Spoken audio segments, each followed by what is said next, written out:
بسم اللہ الرحمن الرحیم. چیئرمین پی ٹی آئی اور میرے عزیز دوستوں، میں اکانومی کے بارے میں جب بات کروں گا تو میں شروع کروں گا کہ پاکستان تحریک انصاف کو 2018 میں کیا اکانومی ملی تھی. پاکستان کا سب سے بڑا کرنٹ اکاؤنٹ ڈیفیسٹ ملا تھا $19 بلین. فسکل ڈیفیسٹ 7% پہ تھا. فارن کرنسی ریزرو 9.7 بلین پہ تھے اور اسٹیٹ بینک ریزرو جو تھے وہ 6 ہفتے کی امپورٹس کے تھے. ایگریکلچر کے بیچ میں 5 سال کوئی انویسٹمنٹ نہیں ہوئی تھی اور جو انہوں نے فکسڈ ایکسچینج ریٹ رکھا تھا جس کو وہ کہتے تھے ڈارنامکس. ڈار صاحب کی ایک اکنامک تھیوری تھی. اس نے پاکستان کو 5 سال میں $33 بلین کا نقصان پہنچایا. یہ ابھی تک زیادہ پبلسائز یہ چیزیں نہیں ہوئیں اور میں اپنے میڈیا کو کہنا چاہوں گا کہ اس کے اوپر ذرا تھوڑا سا روشنی ڈالیں، کیونکہ وہ جو ایک ایکٹ تھا اس حکومت کا، اس نے پاکستان کو پھر IMF میں لے کے جانے پہ مجبور کیا. اب پی ٹی آئی آئی، میں چیئرمین عمران خان کو 37 سال سے جانتا ہوں. ان کو دقت ہوتی تھی جب یہ جا کے اپنی شوکت خانم کے لیے پیسے مانگتے تھے اور مشکل ہوتا تھا، مانگنے پڑتے تھے. اور اب جب ریسنٹلی ہم جب سعودی عربیہ گئے تو اس وقت بھی ہمیں یہ ڈیفرڈ آئل پیمنٹ کے لیے پیسے مانگنے تھے. تو میں ان کے ساتھ بیٹھا تھا اور انہوں نے بات کرنی تھی کراؤن پرنس سے، نہیں ہو رہی تھی ان سے بات، میں دیکھ رہا تھا. تو فائنلی میں نے کہا ان کو، کراؤن پرنس کو، کہ ہائنس ہمیں یہ چاہیے. تو یہ نہیں مانگ سکتے تھے لوگوں کو اور یہ کہتے تھے کہ ہم نہ IMF کے پاس جائیں گے نہ لوگوں سے بات کریں گے، لیکن ان کو جانا پڑا. یہ اور دوست ملکوں کے پاس گئے لیکن کتنا پیسہ اکٹھا کر سکے؟ $12-14 بلین. اس وقت جو $29 بلین کی ضرورت تھی تو IMF جانا پڑا. IMF کے جو اپنے موڈز ہوتے ہیں، کیوں وہ موڈ کون ڈٹرمن کرتا ہے؟ امریکہ کرتا ہے اور یورپ کرتا ہے، بیکاز ان کے پاس میجورٹی ہے IMF کی. تو اس دفعہ جب ہم گئے تو وہ جیو پولیٹیکل انوائرمنٹ کی وجہ سے، جس میں افغانستان ہے، باقی چیزیں ہیں، اس میں وہ ہاسٹائل تھے اور انہوں نے ہمیں کافی مشکل جو کنڈیشنز دیں، جس کا مطلب تھا کہ آپ اپنا جو ڈسکاؤنٹ ریٹ ہے وہ 13% کر دیں، ڈی ویلیویشن کر دیں، اس کے بعد آپ نے یوٹیلیٹیز پہ بڑھا دیں اپنی. اس سے یہ ہوا کہ ہمارا جو ہے ایک دم جو گروتھ ریٹ جو ہے، جو انہوں نے کہا تھا 6% ہے، وہ کچھ 2.5 سے 3% پہ آ گیا. انفلیشن بڑھ گئی اور ہمارے تکالیف جو ہے ہمارے لیے بڑھ گئی. اب کووڈ آ گیا. ابھی یہ اس کو سنبھال ہی رہے تھے پرائم منسٹر عمران خان کہ کووڈ بھی آ گیا. اور اس کے بیچ میں جس طریقے سے ہینڈل کیا، پرائم منسٹر نے سنگل ہینڈلی کہا کہ میں ٹوٹل لاک ڈاؤنز نہیں کروں گا، اور اس پہ ان کو اپنی پارٹی کے اندر سے اور پارٹی کے باہر سے بڑی مخالفت ہوئی. لیکن انہوں نے کہا نہیں، کیونکہ وہ ڈیلی مزدور جو ہے، ڈیلی والا جو مزدور ہے، اس کا کیا بنے گا. اور پھر میں اسد عمر کو اور ان کی جو آرگنائزیشن ہے NCOC، اس کو میں داد دیتا ہوں کہ جس طریقے سے کووڈ سے نکالا گیا، اس میں اب لوگ یہ کہہ رہے ہیں کہ ٹاپ 3 کنٹریز میں پاکستان کی رینکنگ تھی. اور یہ کون کہہ رہا ہے؟ World Health Organization, economist, secretary of treasury, ex secretary treasury US Larry Summers, Bill Gates. تو یہ سارے یہ کہہ رہے ہیں کہ یہ پاکستان نے جس طریقے سے اس کو ہینڈل کیا وہ بہترین تھا. اور اس کے بیچ میں obviously prime minister Imran Khan نے جو یہ کر رہے تھے، تو اس کے ساتھ ساتھ وہ کنسٹرکشن اور ہاؤسنگ، ایکسپورٹس اور ایگریکلچر میں انویسٹ کرتے رہے اور بہت پیسے بھی ڈسٹریبیوٹ کیے، کیونکہ احساس کے تھرو لوگوں کو، تاکہ یہ ان کو تکالیف نہ ہوں. اور اس میں اسٹیٹ بینک کا جو ڈسکاؤنٹ ریٹ بھی جو کم کیا. اب یہ 2019-20 کے بیچ میں ہماری اکانومی جو 1% سے شرنک کی اور یہ اس وقت امریکہ کی اکانومی نے 4.5% سے شرنک کیا، اس وقت یورپ کی اکانومی میں 8% سے شرنک کیا، ہندوستان کی اکانومی نے 7.5% سے شرنک کیا، اور مڈل ایسٹ کی اکانومی نے یہ جو آپ کی گلف ہے 5.5% شرنک کیا، اور ہم صرف 1% ہم نے شرنک کیا. اور لوگ یہ دیکھ رہے تھے کہ 2021 کے بیچ میں انہوں نے ایسٹیمیٹ سے 1 سے 1.5% کی ہماری جو ہے وہ گروتھ ہوگی، لیکن ایک دم وہ ششدر رہ گئے جب ہم لوگوں نے 2021 کے بیچ میں 5.74 کی گروتھ دکھائی. اور وہ کیوں دکھائی؟ کیونکہ پرائم منسٹر عمران خان کی جو فلاسفی تھی اکنامک گروتھ کے لیے کہ وہ انکلوسیو بھی ہوگی اور سسٹینیبل بھی ہوگی، inclusive sustainable growth over a long period of time. اور اس کے بیچ میں انہوں نے kept investing in agriculture, industry and exports, housing, and also ایک کانسیپٹ انہوں نے جو انٹروڈیوس کیا کہ مدینہ کے ریاست کے طرز پہ کہ سوشل ویلفیئر. پہلی دفعہ پاکستان کی ہسٹری کے بیچ میں جو لوگ نچلے انکم گروپس تھے ان کو ڈائریکٹ انٹرونشن کس میں کی؟ صحت کارڈ میں کی، کامیاب جوان کے تھرو کی، کامیاب پاکستان کے تھرو کی، احساس کے جو ڈفرینٹ پروگرامس تھے اس کے تھرو کی، تاکہ یہ ٹرکل ڈاؤن کے لیے نہ رکے رہیں. 70-72 سال کے لیے پاکستان جو تھا اس کے عوام جو نچلے وہ یہی انتظار کر رہے کہ گروتھ ہوگی، سسٹینیبل ہوگی 10-15 سال کے لیے، اور ان تک وہ اکنامک بینیفٹس آئیں گے. وہ کبھی بھی نہیں آئے. اس دفعہ ان کی فلاسفی تھی کہ یہ ہم کریں گے. تو اس کے بعد کیا ہوا؟ اس کے بعد یہ جو چیزیں میں ریزلٹس دکھا رہا ہوں یہ میرے ریزلٹس میں نے نہیں چھاپے، یہ اکنامک سروے کے ریزلٹس ہیں جو پی ڈی ایم کی حکومت نے سائن کیے ہیں، دستخط کیے ہیں. اور آپ یہ دیکھیں گے کہ 2004 کے بعد 5 کے بعد پہلی دفعہ جو ہے دو کنزیکٹیو سالوں میں ہم لوگوں نے 5.5% سے زیادہ گروتھ دکھائی ہے. آگے چلیں. Highest agriculture growth in the last 10 to 12 years. پہلی صرف 2005 کے بیچ میں 7% تھی، اس کے بعد 4.4 جو ہے، اور اس سے پہلے 3.5. یہ 2 کنزیکٹیو سالوں میں ہائیسٹ گروتھ ہم نے دکھائی اپنی ایگریکلچر میں. تو اگر آپ اس میں دیکھیں ایوریجز 3.2% ہم لوگ ہماری گروتھ تھی، نون کی 2.2% اور پیپلز پارٹی کی 2.4%. آگے چلیں. مینوفیکچرنگ، لارج اسکیل مینوفیکچرنگ 11.5% اور 10.4%، highest in the last 10-15 years. آگے چلیں. Service sector is the same thing, 2 consecutive years of 6% plus, highest. اس میں کیا کیا ہم لوگوں نے؟ یہ ٹرانسپورٹ، بینکس وغیرہ، اس کے بیچ میں آئی ٹی کے بیچ میں بھی ہم نے وہ کیا. ریکارڈ ہماری گروتھ تھی، $2.5 billion پہ گئے. اور اب تو ہم چاہ رہے تھے اس کو ڈبل کرتے ہیں، ہر سال ڈبل کرتے ہیں. چلیں جی آگے. لوگ کہتے ہیں جناب انہوں نے 10 ملین جابز کی بات کی. وہ 10 ملین جابز کی طرف تو جا رہے تھے.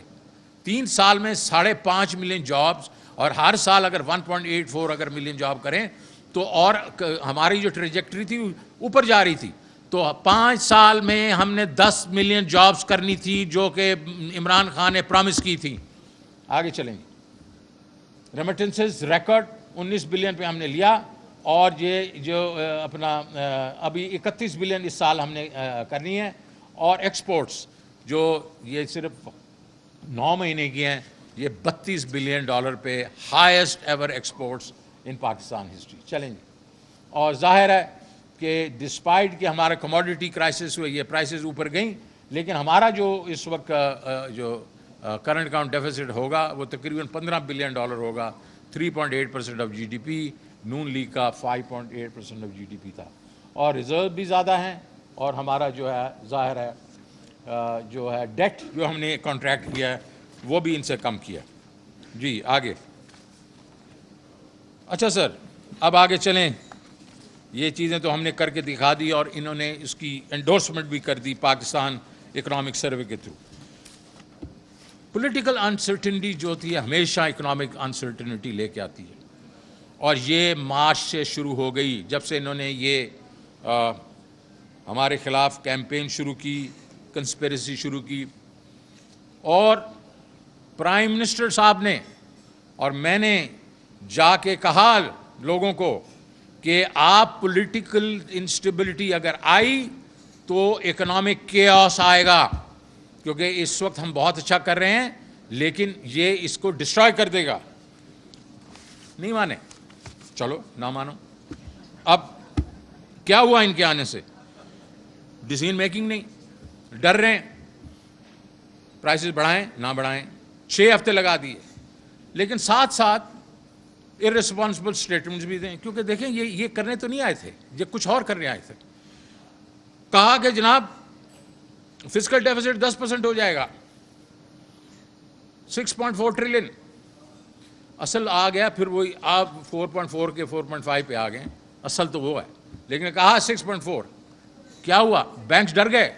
بینکوں نے کہا اوہ اس کا مطلب ہے یہ تو 4,000 بلین روپیہ ایک کوارٹر میں بورو کریں گے. انہوں نے ریٹس بڑھا دیے، 4% ریٹس بڑھا دیے.